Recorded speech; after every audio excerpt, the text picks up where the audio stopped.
Hello world, Gage here, taking over Grim Rolls for the foreseeable... No!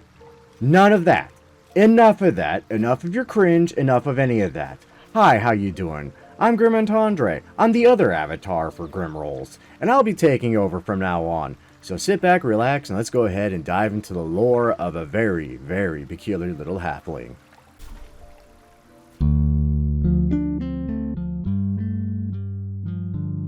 Regis, a barely 3-foot tall, chubby little halfling that rightfully earned the nickname Rumblebelly by a dwarven friend known by the name of Brunner Battlehammer, had curly hair and missing 2 fingers on his left hand, being cut off by another featured character of Grimrolls y'all might remember.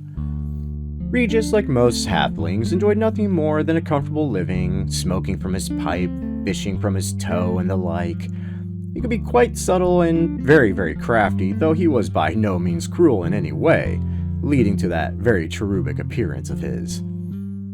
Though he would grow wise over the course of his many misadventures and gained an ability to see things his friends often would miss. Regis abhorred violence and did his best to avoid it. In situations where tasks were assigned a varying threat, Regis would attempt to take the least dangerous of options, something that his companions came to expect of him. Rightfully so. However, when he had to enter battle, he tried to support his allies with sneak attacks against their enemies, and after the battle was done, he believed in principle that the bodies of the fallen enemies must be searched, much like any rogue should feel. He felt that, unlike the other companions of the hall, he was not a hero and relied on them heavily. Though, after a very massive turn of life, Regis viewed a second chance at life as a way to develop his skills and pay back his friends for all the times they helped him back when he was helpless.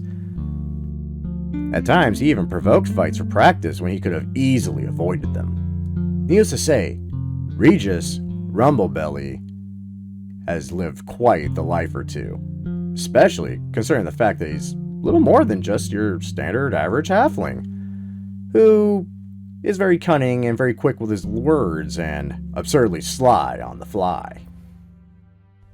As for the build itself, it's actually pretty straightforward and easy. We're going to start off with a halfling, which gives us a base racial speed of only 25 feet per turn, given the fact we have itty-bitty little legs.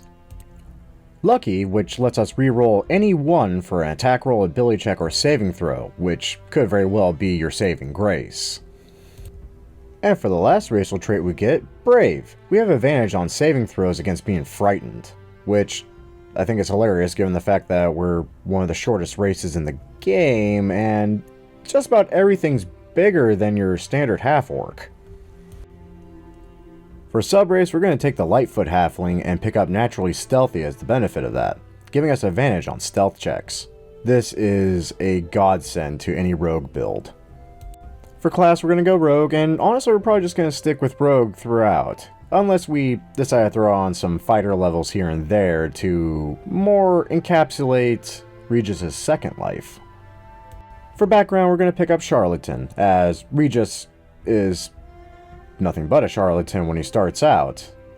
In fact, the entire reason he was even in Icewind Dale, how he met Brunner Battlehammer, Dritz, and the entire companions, and even became one of them, he stole a very, very powerful magical artifact from a very, very powerful Thieves Guild leader.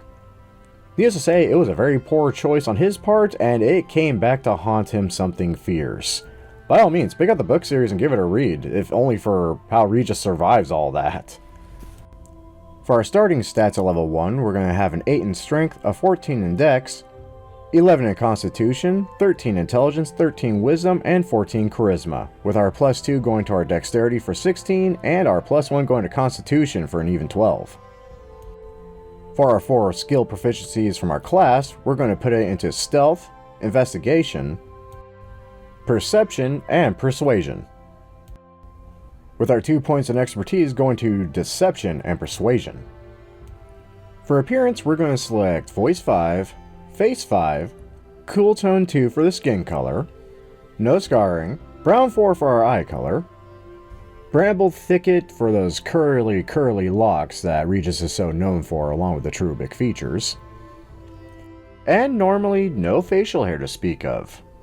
Though if we're going for Regis' second life, the charming devil facial hair certainly will do wonders for Regis Papolino. For hair color, we're going to go with brown 5 with brown 1 highlights, with the highlight intensity, about a third of the way up the bar. Levels 1 through 12, we're just going to stick with Rogue Thief if we're going with Regis' first life, but if we're going for his second life adaptation to his world, his circumstances, and his experiences from his previous life, in which case we're going to throw in a couple levels of Fighter Battle Master to really control the battlefield to the best of our ability with a rapier. But that's a build for another time. For now, we're just sticking with levels 2 through 12 as a straight up Rogue Thief. And while I can sit here and just give a breakdown of what every level gives you, what everything grants you, and ways you can use it, I unfortunately don't really have a whole lot of time to do that. I'm actually pretty scrunched for time as it is, as this week I've been given a fantastic bit of news that I'm actually really hesitant to share for the simple fact that it's so early that we got it. So, unfortunately, I can't say more than that without getting hopes up and so on and so forth.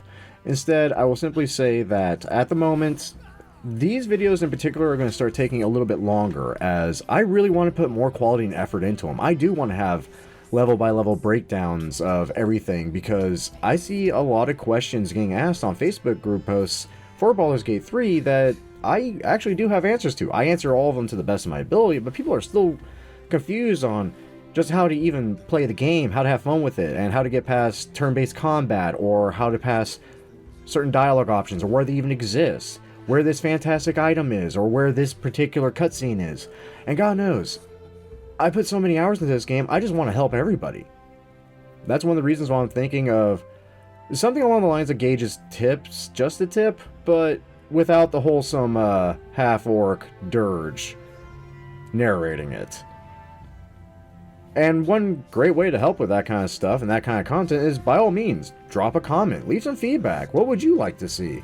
I've had some people actually come up with some ideas, like a gladiatorial arena fight between like the quote-unquote best honor mode builds and the hardest hitting builds and so on and so forth, and that's a great idea and sounds like a lot of fun, but ultimately Dungeons & Dragons is randomly number generated from a d20 dice. It's impossible to even say that you have the best build. I've had fights in this game that me and my wife, who plays with me, both agreed were like the hardest fights we've ever had to deal with, because we lost. And then we reloaded the save, and next thing you know, we're all but bullying the bosses to death. And I'm talking Cazador, I'm talking Raphael. We literally have bullied these bosses to death on our reloaded save just because the numbers rolled in our favor that time.